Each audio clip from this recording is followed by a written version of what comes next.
ধরে নিচ্ছি না, এগুলো ঠিকই আছে। সরকারকে অস্থিতিশীল করা, উন্নয়নের ধারাকে বাধাগ্রস্ত করা, এমনকি সরকারের পতন ঘটানো, ভাবমূর্তি নষ্ট করা, যুদ্ধাপরাধীদের চলমান বিচার এটাকে বাধাগ্রস্ত করা, এখন এটা তো আছে। এবং এই বেনিফিশিয়ারিকে সেটা বললে জামাত বিএনপি জোটের দিকেই যাবে।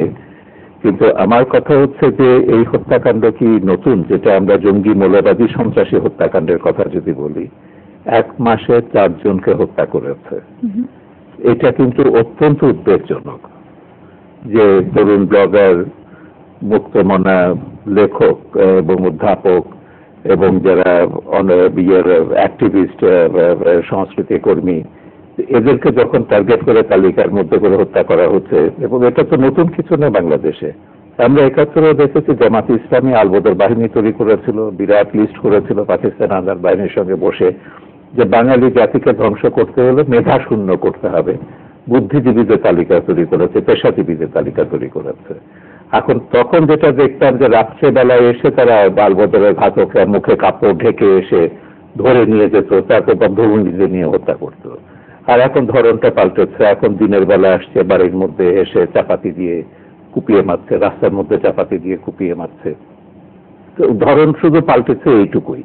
কিন্তু এই যে তালিকা তৈরি করে মুক্ত চিন্তার মানুষদেরকে হত্যা করতে হবে, ওই যে বিশেষ একটা রাজনৈতিক দর্শন, যেটাকে আমি মৌদুদিবাদ বলছি, রাজনৈতিক ভাবে যেটা জাস্টিফাই করে এই ধরনের হত্যাগুলোকে, ধর্মীয় ভাবে, আদর্শিক ভাবে এটাকে একটা বৈধতা দেয় যে যারা এই তাদের ভাষায় ইসলামের বিরুদ্ধে বলবে বা তারা যেটাকে সঠিক মনে করবে না, তাদের বিরুদ্ধে আচরণ করবে, তাদেরকে হত্যা করবে।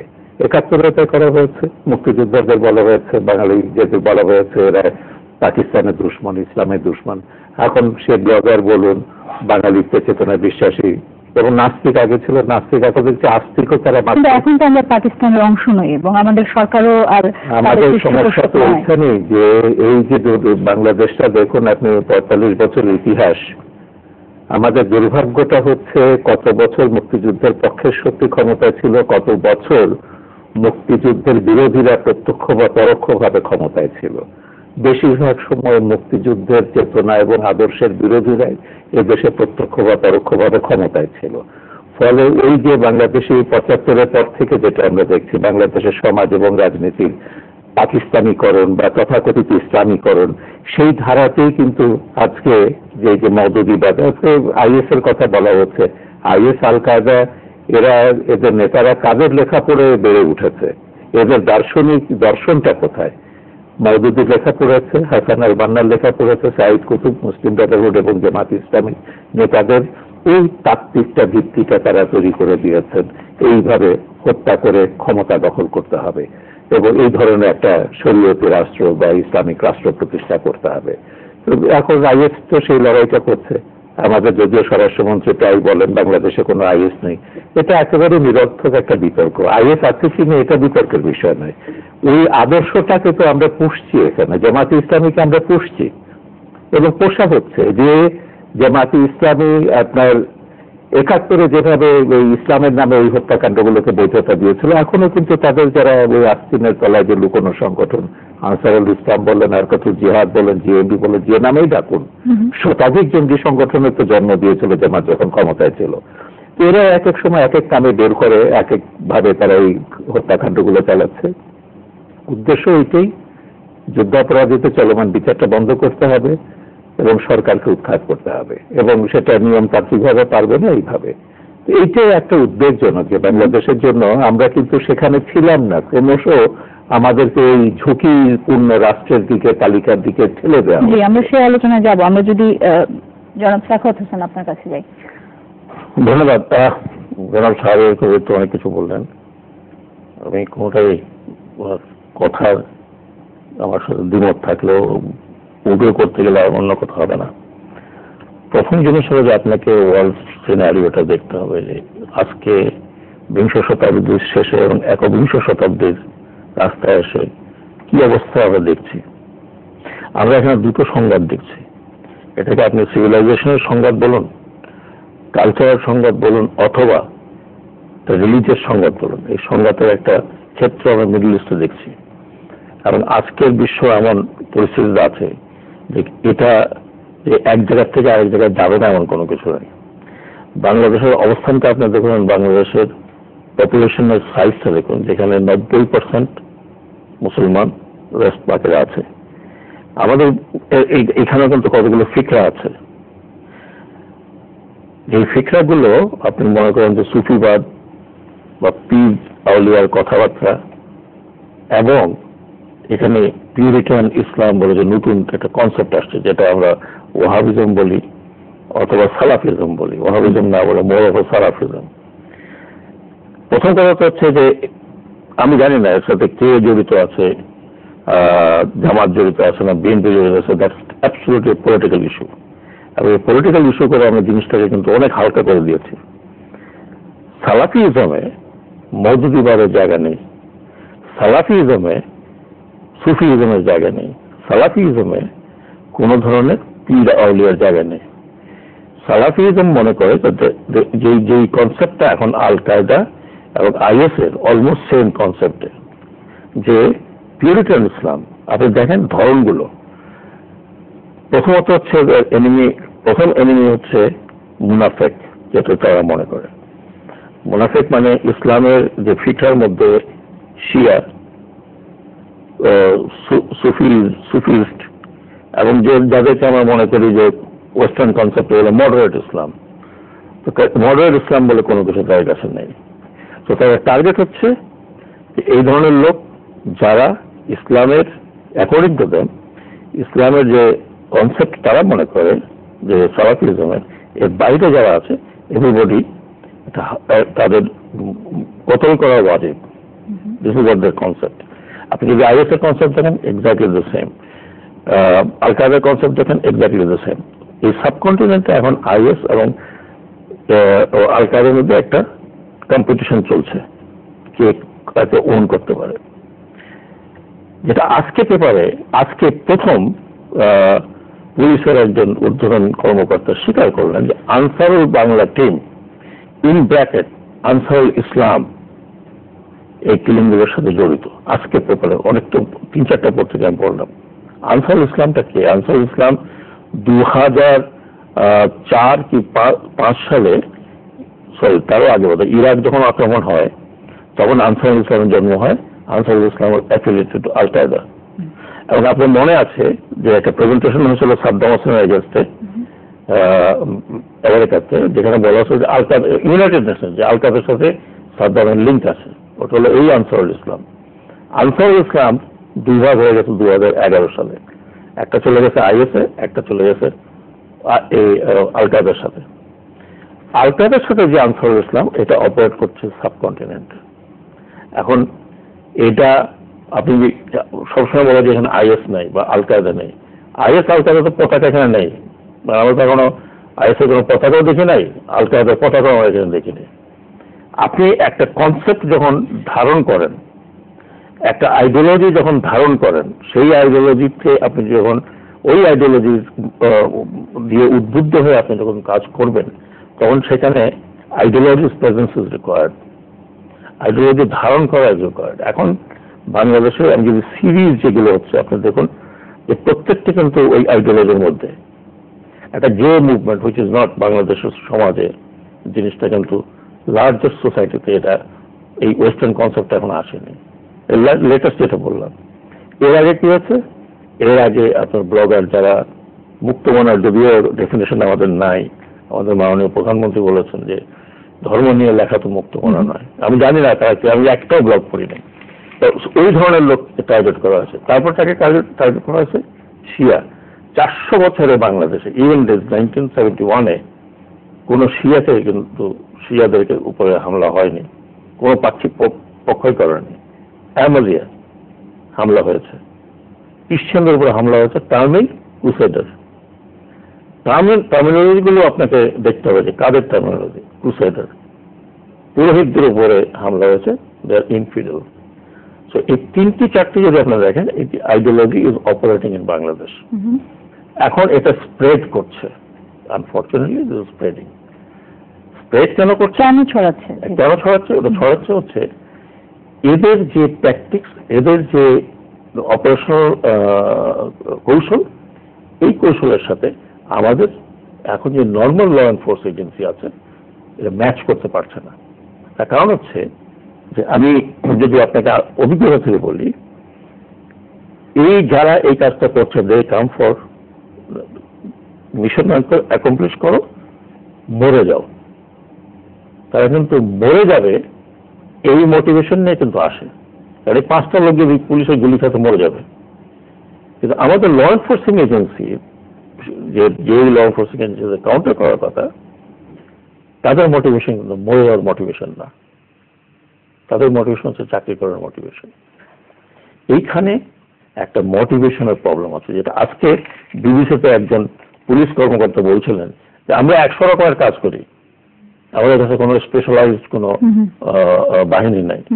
এখন স্পেশালাইজড বাহিনী তো তৈরি হয়েছিল র্যাব, সেটাও কিন্তু ওই র্যাবকে ওই কাজটা করতে দিচ্ছি না। র্যাব এখন ভেজাল করছে, এটা করছে, সবকিছু র্যাব কাজ করছে। So you have to have specialised বাহিনী, এবং এই স্পেশালাইজড বাহিনীর মোটিভেশন হতে হবে তাই either you kill them or you get killed. এই কনসেপ্টে যদি আপনি না যান, একেবারে স্পেশালাইজড বাহিনী নাই কি আমরা বলতে পারবো? কারণ জঙ্গিবাদ দমনে পুলিশের কিন্তু এটি কাউন্টার টেরোরিজম ইউনিট শুধু ঢাকায় আছে, অন্যান্য জেলা শহরে নাই। আমরা নামে অন্তত জানি। আমরা দেখেছি এই যে এই জায়গায় আপনি বিবিসির যে সাক্ষাৎকারের কথা বলেছিলেন সেখানে উনি বলেছেন যে আমি শুনেছি উনি বলছেন মাত্র ঢাকা আছে, সব জায়গায় হওয়া উচিত। কোথায় বেরোতে কোনো ফাংশন দেখলাম, বেরোতে দেখলাম এই যে দিনে দুপুরে এত ঘনবসতি এলাকা, কোন জায়গাটা হলো কলাবাগানে, এত ঘনবসতি এলাকা, আমরা দেখলাম কোন রিয়াকশন। সেখানে গিয়ে পুলিশ সেখানে গিয়েছিল, তারা বলেছেন 7 মিনিট পর পুলিশ তো ওখানে ছিল। এই যে সিসিটিভি দেখাও না যে পুলিশের গাড়ি গেছে আগে আগে, এরা গেছে পিছে পিছে, আমার গাড়ি আপনারা দেখুন তো সিসিটিভিতে। আমি সিসিটিভি ফুটেজ 71 যেগুলো 71 টিভি চ্যানেল যেটা দেখালো, যে পুলিশের গাড়ি পার হয়ে গেছে, তারপরে এরা দৌড়ায় বেরোচ্ছে। এটা সিসিটিভিতে আপনি আপনাদের চ্যানেলও আছে। আমার কথা পুলিশের সেটা বেরোবে না, ক্যাপাসিটিটা নেই। আমি পুলিশকে দোষ দিচ্ছি না, আপনি রিক্রুট করছেন, আইন শৃঙ্খলা বাহিনীর সক্ষমতার অভাব রয়েছে, সক্ষমতার অভাব, মোটিভেশন, সক্ষমতা, মোটিভেশন। কারণ আপনি যদি গোড়াই গলত হয়, যেটা শোনা যায় যে এখন একটা কনস্টেবল ভর্তি হলে তাকে টাকা ছাড়া ভর্তি করা হচ্ছে না বা যাচ্ছে না, তার মোটিভেশনটা কতখানি থাকবে? তো এটা কিন্তু আমি লাস্ট যেটা ওয়াইন্ড আপ করছি, আপনাকে শুধু ইউনিট বাড়ালে হবে না, ইউনিটের সক্ষমতা, মোটিভেশন ইজ এ মাস্ট। কারণ এই যা আমরা যার মধ্যে যাচ্ছি, these are highly motivated people. আপনার মতে কি আইন শৃঙ্খলা রক্ষাকারী বাহিনীর সক্ষমতার অভাবই 1 নম্বর কারণ? এই যে লোকগুলো চলে গেছে, 2 দিন পরে আপনি বললেন যে আমরা এখন এয়ারপোর্টে এবং অন্যান্য জায়গায় তাদের হুলিয়া জারি করেছে। ওটা বন্ধ করা রাইট দেন এন্ড দেয়ার। এই লোকগুলো কেন আছে ঢাকায়? Dhaka, do you think so? আমরা একটু এই প্রসঙ্গে জনাব শাহরিয়ার কবির আপনার কাছে যাব। পুলিশের সক্ষমতা বাড়ানোর বিষয়ে তো আমরা দীর্ঘকাল ধরে বলছি, কিন্তু এটাকে আমি প্রধান মনে করি না এই জন্য যে আমি গত মাসে ইউরোপে ছিলাম, এই সন্ত্রাসবাদ নিয়ে কতগুলো ওখানে সেমিনারে এবং বৈঠকে আলোচনা করতে হয়েছে। এখন সক্ষমতা যদি বলি, ইংল্যান্ড বলুন, ফ্রান্স বলুন, বেলজিয়াম কি সুইডেন, এদের পুলিশের সক্ষমতার কথা বললে তো কোনো অংশে সেগুলো মানে একেবারে চূড়ান্ত পর্যায়ে এগুলো তাদের সক্ষমতার ব্যাপার। কিন্তু সেখানেও যে সমস্যাটা হচ্ছে, তারা এই সন্ত্রাসী ঘটনাগুলোকে নিছক সন্ত্রাসী ঘটনা হিসেবে দেখছে। মাফিয়াদের যেরকম একটা সন্ত্রাস আছে, ড্রাগ মাফিয়া হোক, আর্মস মাফিয়া হোক, এটা একটা সন্ত্রাস। হ্যাঁ, হিট অ্যান্ড রান, যে মারছে, গোপনে এসে মেরে চলে যাচ্ছে।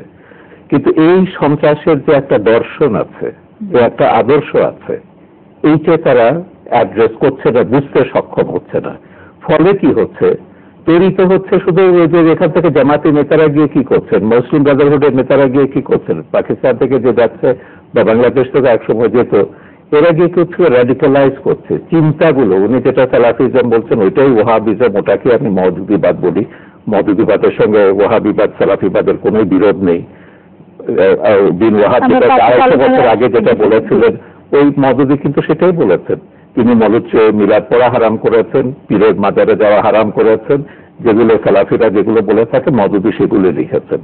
তো যাই হোক, আমি এটাতে এখন যাচ্ছি না, কিন্তু মূল যে জায়গাটা হচ্ছে, দর্শনটা হচ্ছে শরিয়া ভিত্তিক রাষ্ট্র ব্যবস্থা প্রতিষ্ঠা করতে হবে।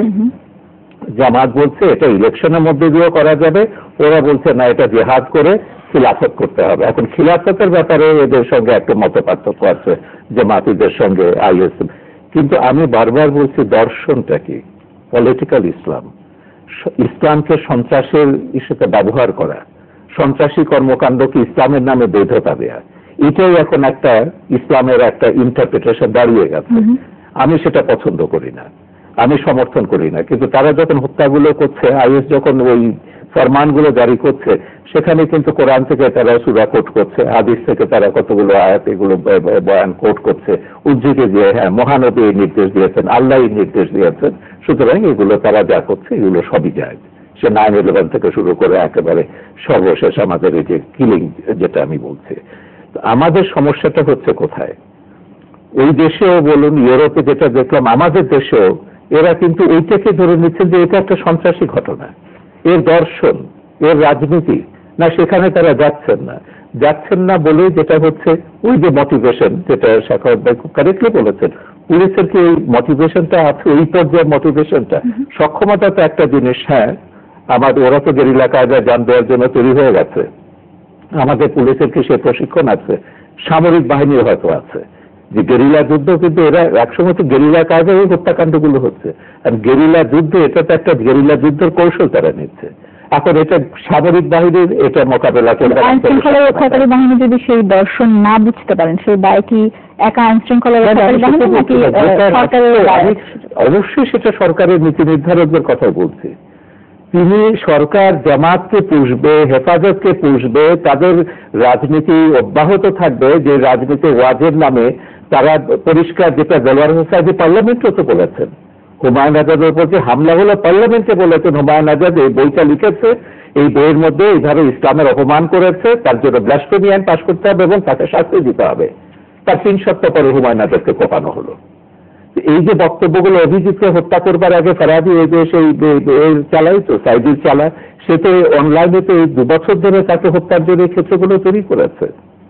এখন এই সাইদির চালারা বা ওই যে ধরো দিকে আইএস এর চালারা কিংবা এই রাজনীতির অনুসারীরা, তারাই কিন্তু অনলাইনে বলুন অফলাইনে বলুন, একটা সে তাদের শিক্ষা প্রতিষ্ঠানগুলো, কখনো মাদ্রাসা, কখনো হয়তো বেসরকারি বিশ্ববিদ্যালয়, যেখানে পড়ুক না কেন এই প্রচারণাটা তৈরি করছে। মনোজগতে মানে তরুণদের মনোজগতে এক ধরনের আধিপত্য, তাদের অনেক রকমের সংকট আছে, অর্থনৈতিক সংকট আছে, অস্তিত্ব সাংস্কৃতিক সংকট আছে, সামাজিক সংকট, এইসব সংকটগুলোর সুযোগ নিয়ে তারা ওইখানে দাঁড়াতে চাইছে, ওদেরকে আকর্ষিত করছে। এবং ইউরোপে গিয়ে দেখলাম যে 5000-এর ওপর ইউরোপিয়ান সিরিয়াতে গেছে জিহাদ করতে। কেন? যে সক্ষমতা, যে 3000 অনলি ফরাসি ফ্রান্স থেকে গেছে না, 3000 না, ওটা আমি ফ্রেঞ্চ প্রাইম মিনিস্টার হিসেবে শুনলাম। আমরা আসলে একটা বিরতিতে যাওয়ার সময় হয়ে গেছে, তার আগে আমরা একজন দর্শক ফোন করেছেন, আমরা যদি তার কলটি একটু নিয়ে নিই। প্রিয় দর্শক, আপনার পরিচয় দিয়ে আপনার প্রশ্নটি করুন। সবচেয়ে বেশি ফ্রান্স থেকে প্রিয় দর্শক, আপনার পরিচয় দিয়ে আপনার প্রশ্নটি করুন। আসসালামু আলাইকুম। ওয়ালাইকুম সালাম। আমি কুমিল্লা থেকে গোলাম জিলানি বলছি। জি, কুমিল্লা থেকে গোলাম জিলানি বলছি। জি জিলানি সাহেব, আমরা শুনতে পাচ্ছি, আপনি প্রশ্নটি করুন। আমি আজকে আমার প্রিয় দুটো ব্যক্তি দেখে অত্যন্ত খুশি হয়েছি। তো আমার প্রশ্নটা হচ্ছে, আজকে আমাদের বর্তমান যে পরিস্থিতি, আমাদের প্রধান দুটি দলের কাদা ছোড়াছড়ির মাঝে তৃতীয় কোন ইসলামিক যেটা লাইমলাইটে নেয়, যেমন গত কিছুদিন আগে আমাদের এই সাইডে একটা সালাফি একটা মাদ্রাসা আছে, ওইখানে আমি একটা আমার দুর্ভাগ্য না সৌভাগ্য জানি না, ওই একটা বয়ানে আমি ছিলাম। ওনারা যে সমস্ত বয়ানটা আমার নলেজে আসছে, ওনারা কিন্তু উগ্রবাদ এটা পোষণ করে। তো আমাদের দুটা প্রকৃত যেটা বড় দুটা দলের যে কাদা ছড়াছড়ি, এটার মাঝে তাদের মধ্যে কিছু দল ইসলামিক ধর্মে উগ্রবাদ এটা পোষণ করে, তারা কোনো প্রকারের সচেতন হচ্ছে কিনা, যা সম্মানিত দুজন অতীতের কাছে একটা প্রশ্ন আছে। আপনাকে অসংখ্য ধন্যবাদ ফোন করার জন্য। আমরা এই প্রসঙ্গে আলোচনা করব বিরতি থেকে ফিরে এসে। দর্শক, আপনার পূর্বপর অনুষ্ঠানে একটি ছোট্ট বিরতি নেওয়ার সময় হয়ে গেছে, ফিরে আসছি কিছুক্ষণ পরে।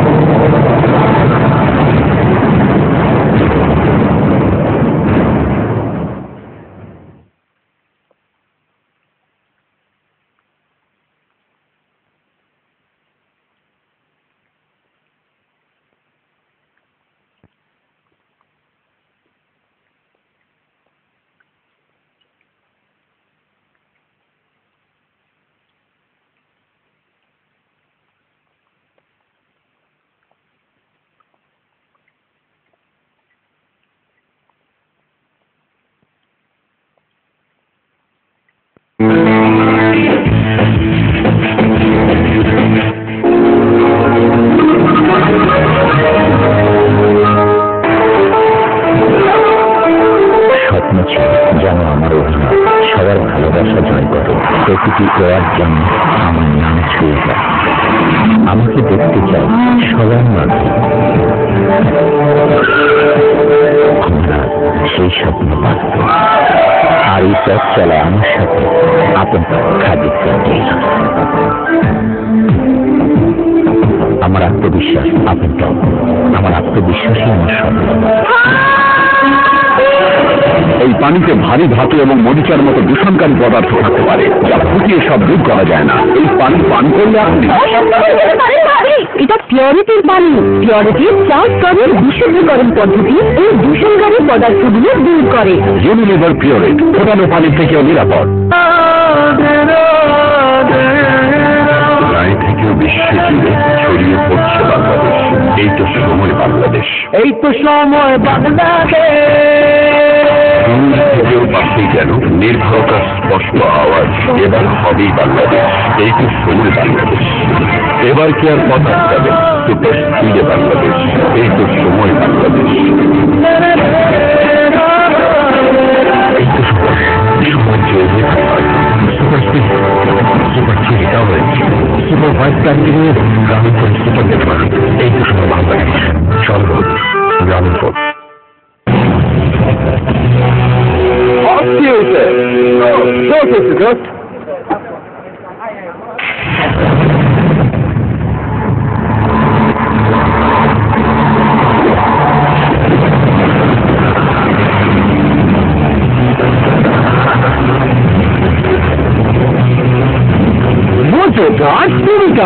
মোজো 500 মিলি 1 লিটার ও 2 লিটারের ক্যাপ করে দিতে পারো সুপার কুল পোস্টকার্ড। এছাড়াও থাকছে স্মার্টফোন, রেফ্রিজারেটর, পাওয়ার ব্যাংক সহ লক্ষ লক্ষ নিশ্চিত উপহার। নগদ টাকা ছাড়া অন্যান্য উপহার পেতে ক্যাপের নিচে ইউনিক কোডটি Mojo space unique code space নোটিশে লিখে SMS করো 16242 নম্বরে। কার তুমি কার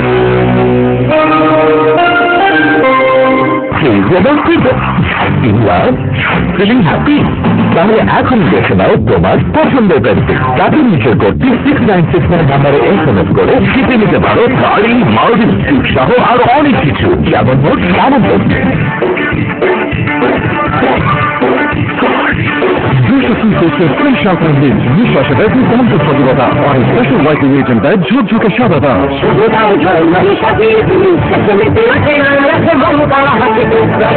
ঝুঁকঝুঁকে সাদাতা সজীব নিঃশ্বাস 200 টুথপেস্ট।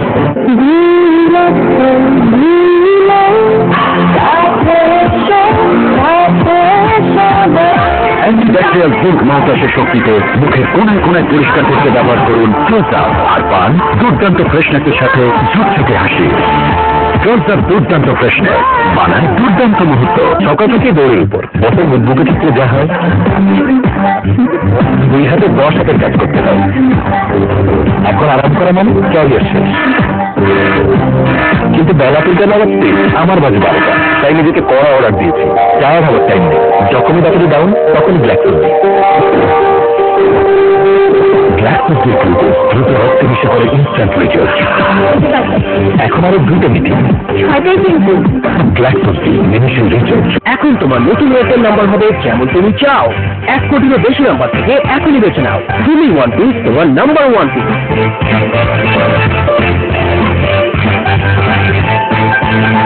Airtel smartphone network.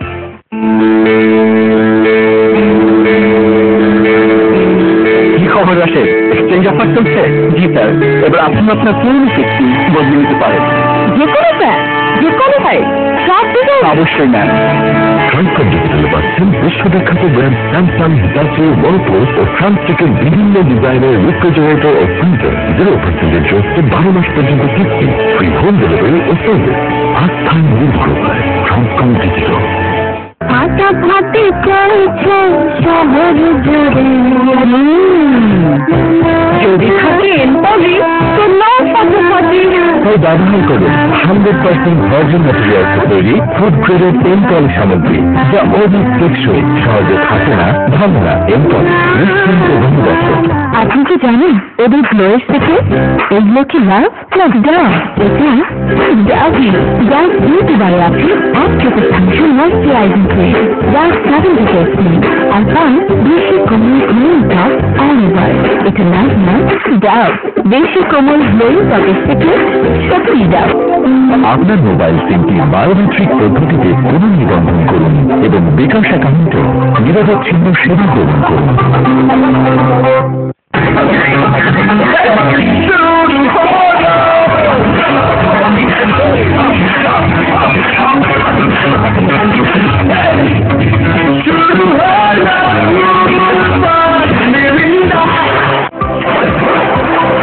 এসে গেল নতুন জুতো, কাপড়ের আরো কঠিন দাগ সহজেই দূর করতে এনজাইমের শক্তি সহ club light plus detergent powder, যার সাথে পাচ্ছেন 16 টাকার একটি ক্লাব লাইটের সাবান একদম ফ্রি।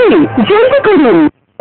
পুরুষদের কড়া ত্বকের জন্য বিশেষভাবে তৈরি নতুন ফেয়ার এন্ড হ্যান্ডসাম, যা দেয় বেশি স্কিন ময়শ্চারাইজেশন, বেশি ডার্ক স্পট রিডাকশন, বেশি সান প্রোটেকশন, বেশি সোয়েট কন্ট্রোল, আরো বেশি ফেয়ারনেস। বিশ্বের 1 নম্বর ইমামি ফেয়ার এন্ড হ্যান্ডসাম, কারণ পুরুষদের চাই বেশি। এখন তোমার নতুন এয়ারটেল নাম্বার হবে যেমন তুমি চাও।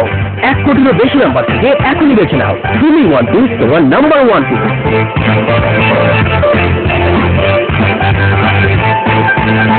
Airtel smartphone network.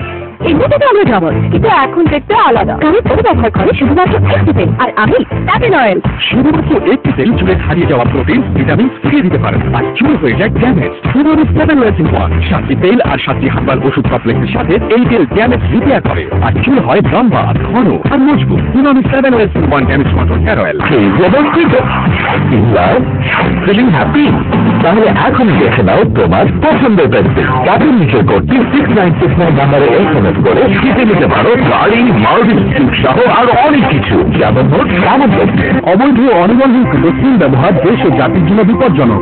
হাইকোর্টের রায় অনুযায়ী বায়োমেট্রিক পদ্ধতিতে সিম রেজিস্ট্রেশন বৈধ, তাই আপনার বন্ধ সচল এয়ারটেল সিম বায়োমেট্রিক পদ্ধতিতে রি-রেজিস্ট্রেশন করে নিন। রি-রেজিস্ট্রেশন করতে হবে 30 এপ্রিল 2016 মধ্যে। রি-রেজিস্ট্রেশন সফল হওয়ার পর 19 টাকা রিচার্জ করলেই পাবেন 30 দিন পর্যন্ত ফ্রি ইন্টারনেট। তাই দেরি না করে এখনই করুন রি-রেজিস্ট্রেশন। এয়ারটেল, দেশের সেরা স্মার্টফোন নেটওয়ার্ক। আটা ভাতে চাইছে শহর জুড়ে, যদি থাকেন তবে তো নাও সাথে সাথে। তাই ব্যবহার করুন 100% ভার্জিন ম্যাটেরিয়ালস তৈরি ফুড গ্রেডেড এমটল সামগ্রী, যা অধিক টেকসই, সহজে থাকে না, ভাঙে না। এমটল নিশ্চিন্ত বন্ধুবস্ত।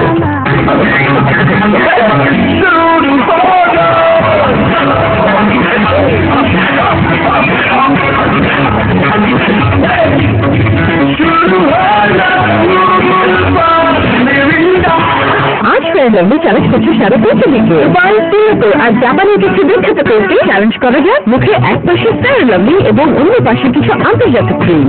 আর ফলাফল দুবাই, সিঙ্গাপুর এবং জাপানের ক্রিমের কাছে Fair Lovely unbeatable. Fair Lovely সারা পৃথিবীকে চ্যালেঞ্জ।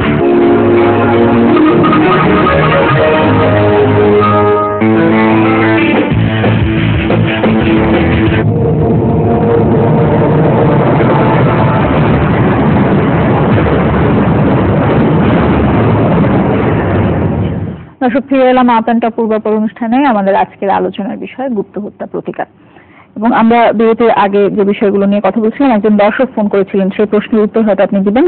তার আগে আরেকটি প্রশ্ন আপনাকে করতে চাই, যে বিষয়টি নিয়ে এখন খুব আলোচনা হচ্ছে, সেটি হচ্ছে যে ধর্মীয় বিষয়ে সমালোচনা, কটাক্ষ বা খোলামেলা ভিন্নমত প্রকাশ করার ক্ষেত্রে সরকার কিছুটা কড়াকড়ি আরোপের পক্ষে, এবং তারা এখন সেটা প্রকাশ্যে বলছে। আপনি সরকারের এই দৃষ্টিভঙ্গি কিভাবে দেখেন? না, দর্শক যেটা বলেছেন সালাফিবাদ, এটা উগ্রবাদ প্রচার করছে মাদ্রাসাতে, এটা আমরা একমত। আমরা দুজনেই আমরা এই বিষয়ে কথা বলেছি। সরকার যেটা বলছেন, এটা কিন্তু যেভাবে বলা হচ্ছে, এটা কিন্তু ওই ঘাতকদেরই উৎসাহিত করা হবে। পরিষ্কার কথা, দেশে তো আমাদের একটা আইন আছে, আমাদের একটা সংবিধান আছে।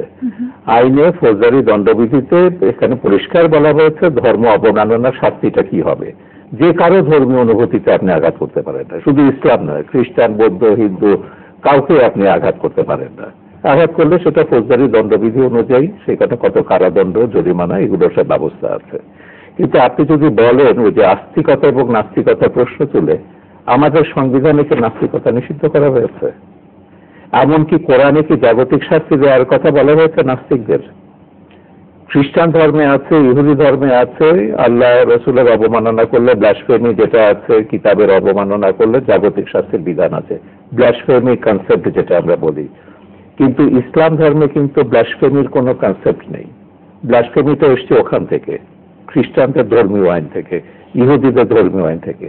কোরআনে আমি 22টা আয়াত আপনাকে উদ্ধৃত করতে পারবো, বলতে পারবো যে এখানে আল্লাহ পরিষ্কার বলেছেন, কেউ যদি আল্লাহ বা তার নবীর সমালোচনা করেন তাকে প্রথম বলা হচ্ছে তোমরা তাদেরকে হেদায়েত করো, যদি তোমাদের কথা না শুনে তাদের সংস্রব পরিত্যাগ করো, তাদের কথা শুনবে না, তাদেরকে আমি কঠিন শাস্তি দেবো, এবং সেটা কিয়ামতের পরে। শাস্তি, কতগুলো শাস্তি আল্লাহ কোরআনে নিজের হাতে রেখেছেন, সেটা হচ্ছে আল্লাহ রসুল বা কিতাবের বিরুদ্ধে যদি আপনি কোনো অবস্থান নেন, কথা বলেন। কিন্তু আমরা কি করেছি, এরা নিজেরাই নিজেদেরকে আল্লাহ বানিয়ে ফেলেছে, আল্লাহ সমকক্ষ বানিয়ে আল্লাহ যেটা এখতিয়ার, যেটা আল্লাহ, সেটাকে তারা প্রয়োগ করছে। এত বড় তো ইসলামের অবমাননায় এর চেয়ে তো বেশি কিছু হতে পারে না। তো সেই জন্য কিন্তু শাস্তিটা এদের পাওয়া উচিত। কিন্তু আমরা কি বলছি, এভাবে কথা বলে যে ব্লগারদের কিলিংটাকে আমরা জাস্টিফাই করছি। হ্যাঁ, ব্লগারদের কিছু লেখা আমি পড়েছি। ধর্মের সমালোচনা, এটা আমি যে কোনো ধর্মের আপনি সমালোচনা করতে পারেন। বিজ্ঞান নিয়ে কথা বললে তো ধর্মের সঙ্গে তো যায় না। আপনি বিবর্তনবাদ নিয়ে যদি আপনি আলোচনা করেন, বিবর্তনবাদ কোনো ধর্মই সমর্থন করে না। কিন্তু সমালোচনা, বিজ্ঞান নিয়ে আলোচনা করছেন, হ্যাঁ, কিন্তু সমালোচনা এক জিনিস, আরেকটা হচ্ছে অশ্লীলতা, কদর্যতা বা অপমান করা। আপনি যদি নবীর ব্যক্তিগত জীবন নিয়ে যদি একটা অশ্লীল পোস্ট দেন, এটা যে কোনো ধর্মপ্রাণ মানুষকে, যিনি ধর্ম পালন করেন, তাকে হার্ট করবে। এমনকি যিনি লিখছেন তার বাবা মা যদি নামাজ পড়েন, তার বাবা মাকেও হার্ট করবে। শুধু এটা ইউরোপীয় চলে না। আমার পরিষ্কার মনে আছে যে শার্লি এবদোর কার্টুন প্রকাশের পর যে হত্যাকাণ্ডটি হলো, আমরা সবাই নিন্দা করেছি। গার্ডিয়ান কিন্তু পরিষ্কার তাদের এডিটোরিয়াল লিখেছিল যে শার্লি এবদো যে কার্টুনটা প্রকাশ করেছে, আমরা কিন্তু আমাদের কাগজে এটা প্রকাশ করব না। তো তার অর্থ এই না যে কার্টুন প্রকাশের জন্য তাকে এইভাবে হত্যা করতে হবে। তার জন্য দেশে আইন আছে, আইন অনুযায়ী তাকে ব্যবস্থা নিতে হবে। কেউ যদি লেখে ধর্মের সমালোচনা করে, আপনি পাল্টা লিখুন তার বিরুদ্ধে, আপনার ধর্মের মাহাত্ম্য আপনি প্রচার করুন। ধর্ম প্রচারের তো সব রকম স্বাধীনতা দেওয়া হয়েছে বাংলাদেশে। কিন্তু আমি সমালোচনা করলে আমাকে কেটে ফেলতে হবে দেশের আইন, সংবিধান, এমনকি আমি বলছি ইসলাম আমাকে সেই অধিকার দেয়নি। সেই জন্য আমরা বলছি যে সরকারের নীতি নির্ধারকরা যখন এসব কথাগুলো বলেন, সেখানে দেখতে হবে যে আমার সংবিধান আমাকে কতগুলো অধিকার দিয়েছে, বা এই বাংলাদেশ কোন তত্ত্বের উপর, কোন দর্শনের উপর দাঁড়িয়ে আছে। ধর্মের নামে রাজনীতি বঙ্গবন্ধু নিষিদ্ধ করেছিল 72-এর সংবিধানে, এটা ভুলে গেলে চলবে না। 71-এর যে গণহত্যাটা হয়েছিল, এত বিভৎস গণহত্যা, মানবতার বিরুদ্ধে এত ভয়ঙ্কর অপরাধ ইসলামের নামে পৃথিবীর আর কোথাও হয়নি, যেটা 71-এ বাংলাদেশে হয়েছে। এখন হ্যাঁ, সরকার, শেখ হাসিনা সরকার গণহত্যাকারীদের শাস্তি দিচ্ছেন, কিন্তু আমরা বারবার বলছি যে রাজনীতি এই গণহত্যার ক্ষেত্র তৈরি করেছে, একে বৈধতা দিয়েছে, মহিমান্বিত করেছে। সে রাজনীতি কেন নিষিদ্ধ হচ্ছে না, যে রাজনীতি এখন এই সাম্প্রতিক কালের এসব হত্যাকাণ্ডের জন্য দায়ী? একমত? ইন প্রিন্সিপাল তো এখানে দ্বিমত হওয়ার কোনো কিছু নেই, কারণ আমরা যে ধর্মে বিশ্বাস করি সেখানে কিন্তু জাগতিক পানিশমেন্টের বিষয়টা কখনোই আসেনি। হ্যাঁ, যুদ্ধ হয়েছে, যুদ্ধে যা হওয়ার তাই হয়। ধর্মভিত্তিক যুদ্ধ হয়েছে, 16টা ক্রুসেড হয়েছিল, এবং তার আগেও ধর্মভিত্তিক যুদ্ধ হয়েছে। উইদিন দি রিলিজনের মধ্যে যুদ্ধ হয়েছে। আপনি ক্রিশ্চিয়ানিটিতে 130 বছর যুদ্ধ হয়েছে। ইউরোপ পুরো মানে সার্কার হয়ে গেছিল প্রোটেস্ট্যান্ট ক্যাথলিকদের মধ্যে মারামারিতে। এটা this are part of history. কিন্তু যে বিষয়টা, একটা বিষয় বোধ কেউ কোথাতে আসতে চাই না, Islam radicalised. Islam is a very big concept. এখানে একটা সেকশন রেডিকালাইজড হতে পারে, কিন্তু মুশকিল হলো যে আমাদের যে সেকশনটা আমরা যা দেখছি রেডিকালাইজেশন, এই রেডিকালাইজেশনটা কিন্তু নিজে হয়নি। কতগুলো ওয়ার্ল্ড পার্সপেক্টিভে কিন্তু এই রেডিকালাইজেশনটা আসছে। এখন এটা তো আপনার সাবজেক্ট নাই, সাবজেক্ট সরকারের বক্তব্য। আমি যদি প্লেনলি বলি, I am quite confused confuse এই কারণে এক একজনে এক এক রকম বক্তব্য দিচ্ছে। একটা ওয়ান সোর্স থেকে একটা বক্তব্য আসতে পারে। হ্যাঁ, গভর্নমেন্টের কতগুলো বিষয় আছে, যেমন আমি বলি আপনাকে, যে জিনিসটা আমাদের ইসলামাবাদের, যে জিনিসটা আমাদের সোসাইটি পারমিট করে না, লার্জার সোসাইটি, যে জিনিসটার জন্য সোসাইটি ইজ নট এখনো তৈরি নয়, আপনি একটা ওয়েস্টার্ন কনসেপ্ট নিয়ে এসে কিছু ওয়েস্টার্ন টাকা পয়সা আসার পরে সেই কনসেপ্টটাকে যদি আপনি সোসাইটির ভিতরে ইমপ্লান্ট করতে চান, সেটা রিয়াক্ট করবে। আমি নট টকিং অ্যাবাউট ইসলাম বা হিন্দুইজম বা ক্রিশ্চিয়ানিটি অ্যালাউ করবে কি করবে না। তাই এই জিনিসগুলো তো গভর্নমেন্টের প্রথম থেকেই এটাকে নিবৃত করা উচিত ছিল। যেটা সারিয়ার করে বললেন যে আইন তো আছে, আপনি যেই ব্লগাররা এই ধরনের কথা লিখেছে তাকে আইনের সামনে নিয়ে আসা উচিত ছিল। এখন সেইখানে না, তাদেরকে আইনের সামনে আনা হয়েছে। জি, অনেক ক্ষেত্রে অনেক ব্লগারকে তাদের লেখার জন্য আইনের সেটা তো পানিশমেন্ট তো দিয়েছে কিনা আমি আর জন্য পানিশমেন্ট হয়েছিল কিনা, বাট সেইগুলোকে তো প্রচার হয়নি যে এই কারণে তাকে আইনের ক্ষেত্রে নিয়ে আসা হয় আন্ডার দিস সেকশন। এখন যে বিষয়টা আমার কাছে সবচেয়ে পীড়াদায়ক, ওটা হচ্ছে আমি খুব পরিষ্কার নই, এক একজন এক কথা বলে। দেখেন, আমাদের তথ্যমন্ত্রী বললেন, এটা রেকর্ডে আছে, উনি এখনো রিট্র্যাক্ট করেননি, যে 8,000 আল কায়দার ট্রেন বাংলাদেশে আছে। তার মানে হচ্ছে পরোক্ষভাবে আল কায়দার রিপ্রেজেন্টেশন বাংলাদেশে আছে। সেটা 8,000 হোক, সাহেব কবি বললেন 4,000 হোক, এই থাকুক, তার মানে আল কায়দার কনসেপ্ট ধারণ করার জন্য এতগুলো লোক আছে। ওয়ার দোজ পিপল, ওয়ার আমাদের মাননীয় স্বরাষ্ট্রমন্ত্রী বার্নিকেট করে বলেছেন এখানে আইএস বলতে কোনো কিছু নেই। এবং আমাকে যতবার লোকজন জিজ্ঞেস করে, আমি আমার মতামত দিই যে আইএস বলতে কোনো পতাকা বাংলাদেশে নেই, আল কায়দা বলতে কোনো পতাকা বাংলাদেশে নেই। মাওজুদ্দিন বাংলাদেশে বা দুনিয়াতে এসে বসে থাকে নেই। মাওজুদ্দিনের ideology of people of taken. হ্যাঁ, তারপরে এই আপনার লেনিনের আইডিওলজি পিপল অফ টেকেন। এই আইডিওলজি যারা ধারণ করছে, they are following a particular group. তারা কি সংগঠিত হচ্ছে? তারা সংগঠিত হচ্ছে। সবচেয়ে বড় সমস্যা যেটা আমার হচ্ছে, আমি আরেকটি জিনিস যে ট্রেনটা দেখছি, যেটা আমার কাছে সবচেয়ে বেশি উদ্বেগজনক, সেটা হচ্ছে সাধারণ জনগণ ফরওয়ার্ড বা সামনে এসে বলছে না যে এই লোকগুলো এই কাজ করছে বা তাদেরকে ধরার একটা বিষয়। তার কারণটা হলো এই যে, আমি স্পষ্টই বলি, আমাদের ল এনফোর্সিং এজেন্সির উপরে সাধারণ মানুষের এক ধরনের আস্থা এখন নেই। এটা সিম্পল। যে লোকটা বলবে যে আমি দেখেছি এরকম 5 জন লোক দেওয়া যেতে, আমি চেষ্টা করছি এই বলিয়া, সে লোক প্রথমে 2 দিন তাকে পাওয়া যাবে না, 2 দিন তার কোনো খবর নাই, 3 দিন পরে হয়তো তাকে বোঝা আমরা জিজ্ঞাসাবাদের জন্য নিয়ে গেছি। It's not transparent. আমি যদি উইটনেস হই, আমাকে যেভাবে ট্রিট করার কথা সেভাবে কিন্তু ট্রিট হচ্ছে না। এই কারণে মানুষজন পুলিশকে হেল্প করার জন্য এগিয়ে আসছে না। আপনি কি মনে করেন ওই যে স্টুডেন্টটা মারা গেল, সামাদ বলে না, সামাদ না, নাজিমুদ্দিন, পুরানো ঢাকায় সকালে কয়টা, 6টা না 7টা না 8টায়, পুরানো ঢাকা 8টার সময় ওখানে পা ফেলা যায় না, মানুষের ভর্তি। অথচ আই উইটনেস বলতে তেমন কেউ এগিয়ে আসেনি। তার কারণ হচ্ছে যে আমাদের এই যে হত্যার সময় আমরা একই জিনিস। তাহলে তার মানে কি একটা আস্থার সংকট আছে। এই আস্থার সংকটটা আপনি আরো বাড়াচ্ছেন। আমাদের মাননীয় আইজিপি বললেন যে আপনারা আপনাদের ব্যবস্থা করেন, আপনারা নিজেদের নিরাপত্তার ব্যবস্থা আপনারা নিজেরা করুন। এখন হ্যাঁ, কোনো পুলিশ কোনো দেশে 100% লোকের পিছনে থাকতে পারে না, কিন্তু যাদের তালিকা প্রকাশ করা হয়েছে একটা তো তাদের কি নিরাপত্তা? তাদের একটা নিরাপত্তা 1 নম্বর। আর 2 নম্বর হচ্ছে যে আপনাকে একটা সিকিউরিটি এনভায়রনমেন্ট ক্রিয়েট করতে হয়। উনি বললেন যে জার্মানিতে, ফ্রান্সে হয়েছে, বেলজিয়াম হয়েছে, কিন্তু তারা তো পালিয়ে যেতে পারেনি। সামহাও ঘটনা ঘটেছে। এই ধরনের ঘটনা আপনি প্রিভেন্ট করার মতো অবস্থা কোনো দেশেই নেই।